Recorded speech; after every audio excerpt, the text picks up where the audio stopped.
Hey, Michelle, what's going on today? Hey, Lindsay, I'm good. How are you?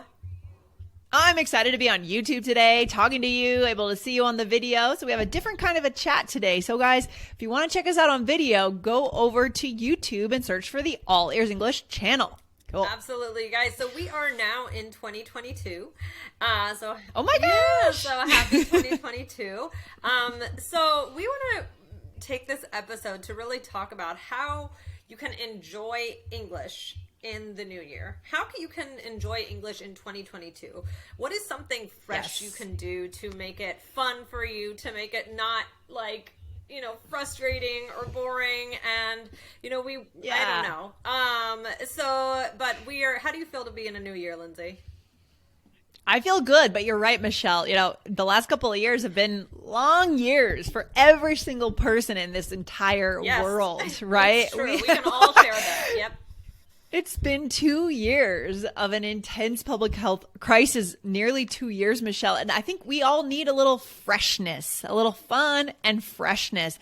Guys, I mean, one way to do that before we get into our core tips is to hit follow Yes. on All Ears English, right? This is the time to, and this year I'm so excited, Michelle. We're going to be offering some open conversation clubs. Yeah. We're going to get meeting with our listeners and get talking with them this year. It is going to be good stuff. So guys, make sure you hit follow so that you don't miss any big announcements on this show. Right? Absolutely, absolutely. So, guys, maybe you're feeling really motivated going into this new year and you're like, oh, I'm ready to go, I'm ready to go.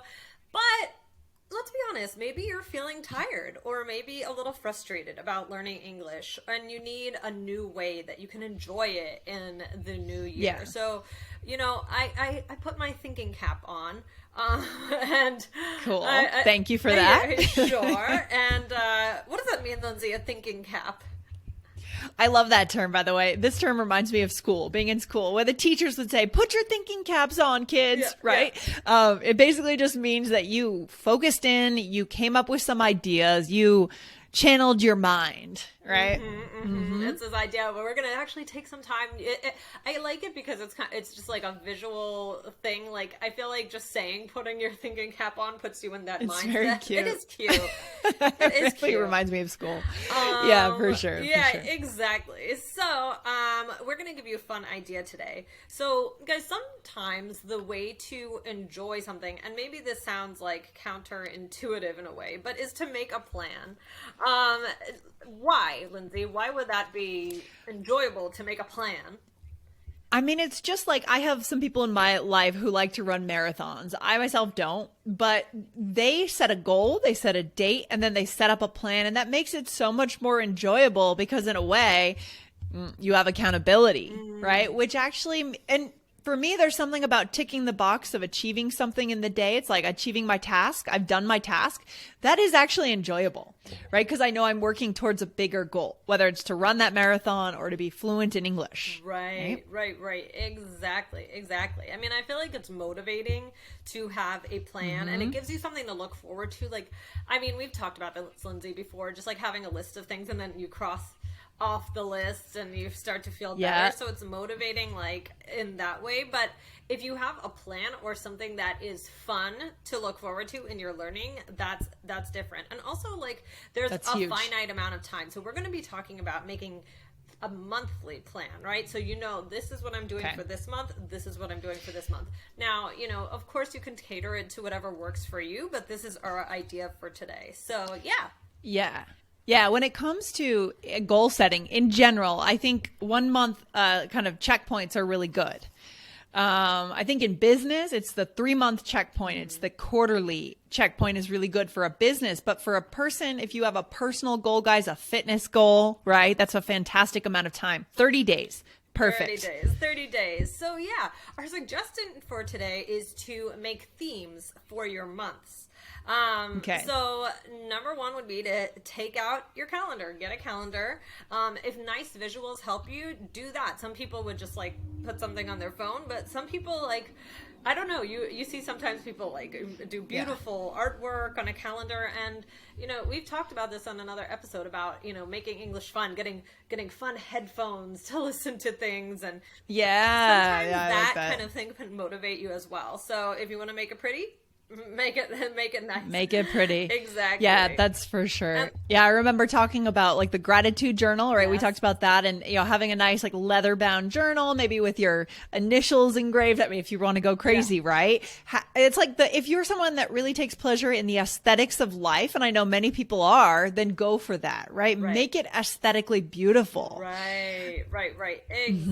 Exactly. So the next thing to do would be to think of a theme for each month, right? So try to make it fun and switch it up. And we're going to go over some ideas that we have, but, and the next thing would be to tell a friend about it. Like we talked about, accountability. Tell a friend. To show you taking control. Maybe you want to have like a calendar partner, like who you kind of do the same thing at the same time, so you can talk it over together.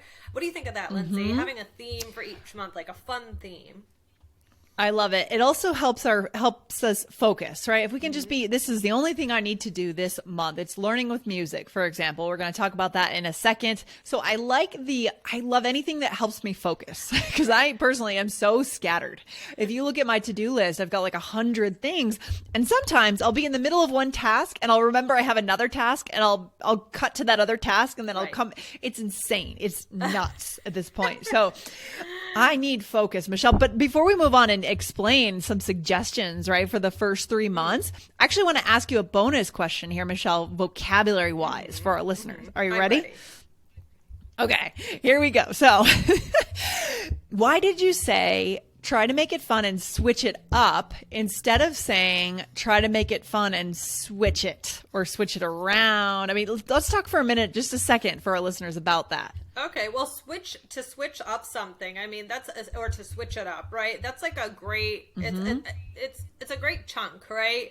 It just kind of means like change things around, like sporadically or randomly. And I feel like it has kind of a fun feeling to it when you say let's switch it up a little bit. It's exciting. It's different. So if I just said let's switch it, that to me sounds more like we're just like making maybe an exchange. And kind of similar to switch it around, although switch it around could be closer to switch it up as well. I think you could have said let's switch it around a little bit, but I think in general switch it up is like this, used more of a chunk when you're like changing up a boring routine or like making things different. What do you think? Yeah, I think when you add a phrasal verb, make it a phrasal verb, like switch it up or switch it around, it becomes more casual. Yeah, it just becomes a bit more conversational, right? And switch it is good, but usually you switch it between this and that. Exactly. You usually have certain objects, right? And in this case, we don't necessarily have any objects that we're talking about. So switching it up is more broad and it's more casual, guys. Write that down because that's a fantastic bonus for our listeners today, Michelle. Definitely. Okay, so it's interesting that you talked about focusing. So one of the things with this is it's flexible. So you can use these ideas however it works for you. So it could be that you spend the whole month on just this. Or another thing that you could do is say, okay, you're continuing with your regular English, but as a fun thing, every day, every month on like the third week of every month, you devote it to this. Or you devote, it's just like a checklist of like, okay, I have to do something with this topic every month, right? Like, so it can be your sole way of learning for the whole month, what you're going to focus on, or you can sprinkle it in and just say, well, this month, like I have to do something with music. This month I have to do something with this, or for me, I'm going to devote a week to it, or, you can get creative with it, whatever works for you. So this is flexible, but in general, to have this like theme of goals for every month is a good thing to go for. Yeah, and I also think that it's good because we're doing the thinking ahead of time, right? We're going to sit down and we're going to create this calendar for ourselves ahead of time, right, Michelle? So the fact that it's already been planned out, now we just moved into December, right? Here, when we're recording this, it's actually December 2nd. We just flipped in. I was busy yesterday. Oh my gosh. I wouldn't have had time to make my December theme, but if I had done it, 3 months before, then it's ready for me. Right. Yeah, exactly. Then it's kind of, you might even like maybe you look at your calendar and then you're like, in 2 months it's going to be this. Oh, that'll be fun. And then it kind of is fresh and exciting. So, I mean, Lindsay, what are some ideas for themes you could do?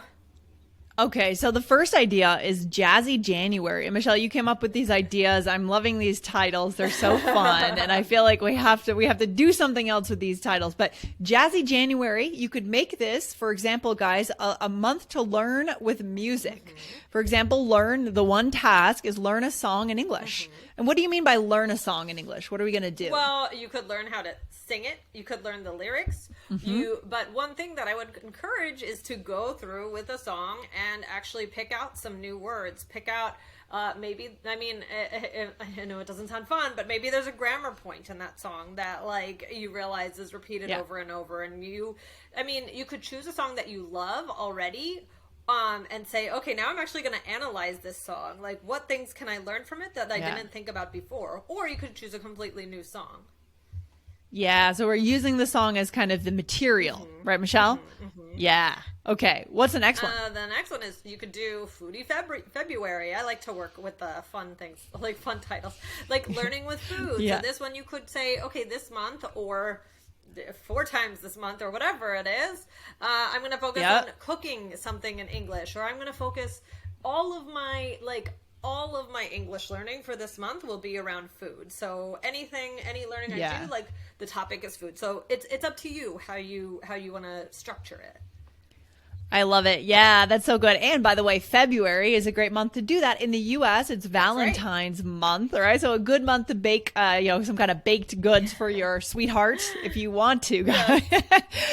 Okay, what's the third? These are just 3 examples, guys, and you'll need to make your full calendar, right, for the rest of the year. Okay.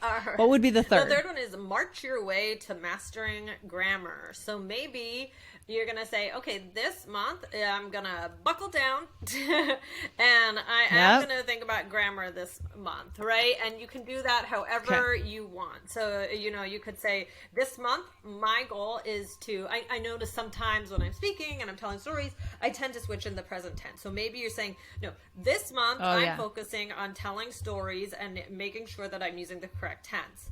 So something like that. So it doesn't have to just be now this is the month where I sit and look at my book. No, make it communicative, make it, make it interactive and make it fun, whatever works for you. But conquer a goal in grammar that like you've been meaning to do. This is your time to like dig into it.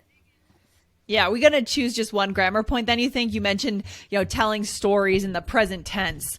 That I think is a really good one, by the way. For a lot of our listeners at your level, guys, intermediate to advanced, great one to work on, I think. Exactly. So, like I said, it doesn't have to be the only thing you learn that month, but the goal would be to add something, either make it the only thing and make it creative, or you could add something extra to what you already do. Maybe one new thing a week. You choose, you take control, whatever works for your life. Lindsay, do you think this would get you to enjoy learning a language or practicing a language? I do. I think this would be and the part I love about it the most is that it's pre-planned for me, right? I'm going to do the planning. I'm going to spend a few hours planning my entire year. And then I'm just going to follow that plan. Now, that's why people book like guided tours. They just want to know what to do. Like they want someone to tell them what to do. Right. And I always like kind of made fun of that when I would see, like when I was backpacking in South America, I would see the guided tours like, oh, that's so lazy. But now I get it. I don't necessarily want to do it every time, but I get it because to be told what to do takes off a whole weight of mental calculation that you don't have the mind space for all the time. That's true. That's a good point. So sometimes we like want to take that control and we want to just, whatever happens. But sometimes that makes it easier. Yeah. I am thinking about traveling and sometimes it is helpful to have a little bit of structure sometimes, but mostly I'm not like that, but like sometimes it's You're not like that.